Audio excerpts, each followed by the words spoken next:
This is SportsCenter AM. The NL Cy Young race on display last night, while another great Jake DeGrom start was wasted at Wrigley. And a pair of aces weren't the most important pitchers in Philly. The Eagles' quarterback decision may come down to the final hours before kickoff. What that means for the defending champions and for your fantasy draft. Change has been constant at Tennessee, while a new coach could mean a return to glory at Rocky Top. Dream about this moment all your life.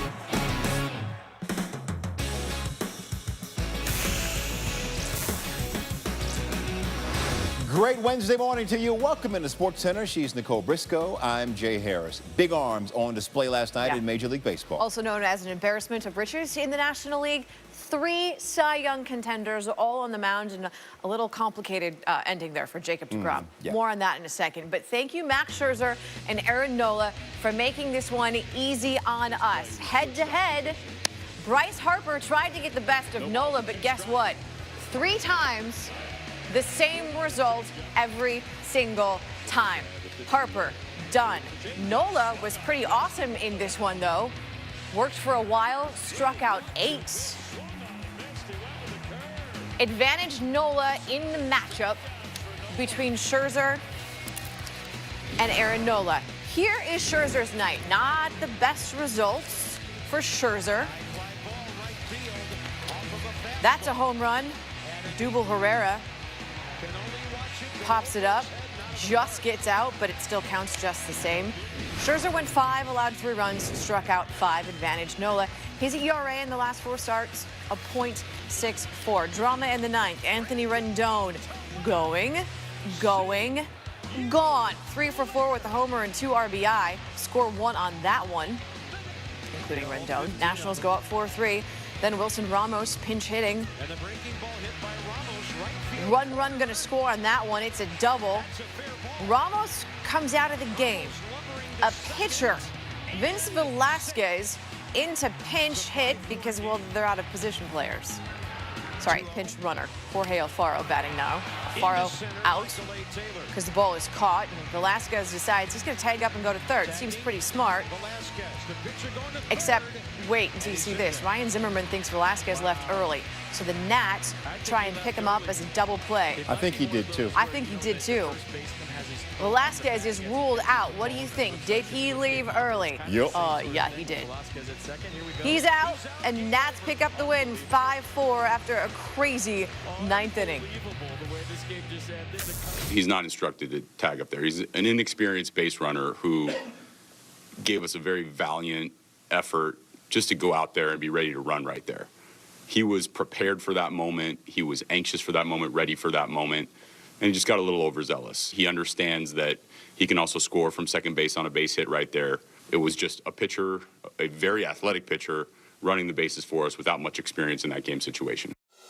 Let's be honest, this season's had the market cornered on strange endings to bowl games. In April, Astros, Padres, Alex Bregman popped it up. Eric Hosmer, should have had that. Borderline routine fly ball, except for he overran it. And then the Astros won 1-0. 3 months later, Bregman again, this time against the A's, the swinging bunt that led to the throwing error by Jonathan Lucroy. Astros won again, 6-5. Last week, the Mariners had the bases loaded against the Dodgers when Dylan Floro was called for the game-ending balk. It's the first time that's happened in the majors in over 2 years. And then last night, Velasquez left second early, trying to tag up. Nats over the Phillies 5-4. And that makes it very interesting between the Phillies and the Braves. Oh, we got the Mets and your Cubs. Jacob deGrom getting ready to do his thing, facing Javi Baez with a man on, bottom 1, no score, and a 99-mile-per-hour fastball coming up, and Baez looking. Next pitch, he gets him looking again, 99 again, 0-2 count. This time, I'm going 1 faster, 100 miles per hour, and he's swinging, and he's back in the dugout going, man, that was fast. Officially clocked at 99.7, fastest pitch he's thrown in his career, so says StatCast. Top 5, Cole Hamels facing Michael Conforto, strikes him out. Hamels with 5, 4 hits, no runs, 8K. Top 6 we go, no score. DeGrom batting with 2 on, 2 out. We just need 1 more out. Not gonna get it. DeGrom's one to the left side. Baez has no play and shallow left, and guess what? A run scores. DeGrom helping himself out. In the month of August, he's now driven in 3 runs while only allowing 5. Mets up 1-0. Bottom 8, 2 on, 1 out. DeGrom facing Victor Caratini, who proceeds to ground 1 back to DeGrom, who turns the 1-6-3 double play. He went 8 hits, 1 earned, 10K.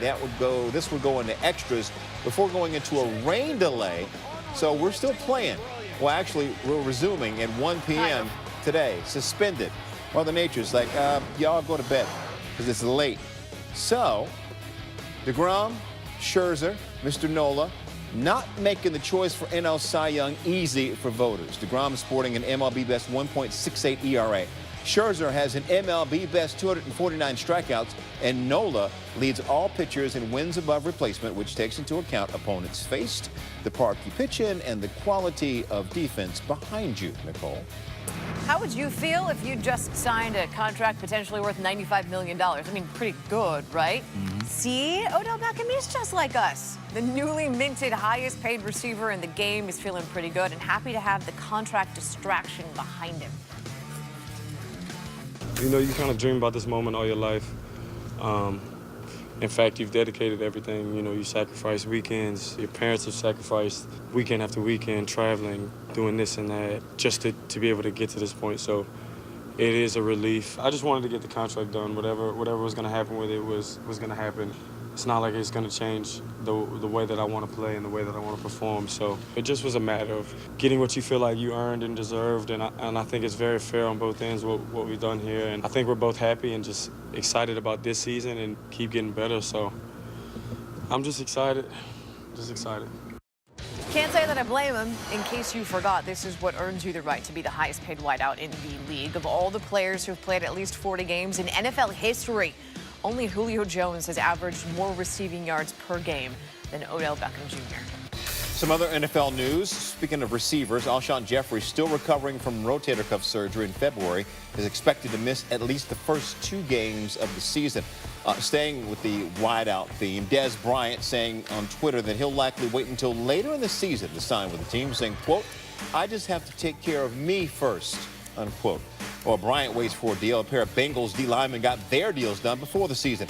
Geno Atkins and Carlos Dunlap inking extensions. They were entering the final years on their respective deals. Baseball's best teams in wild finishes last night, including a walk-off in the Bronx, a blunder in Boston, and a dry martini in the AL West showdown. Hey now, Carson Wentz closing in on a return in Philadelphia. How the Eagles' QB decision could impact your fantasy draft decisions. Next on SportsCenter.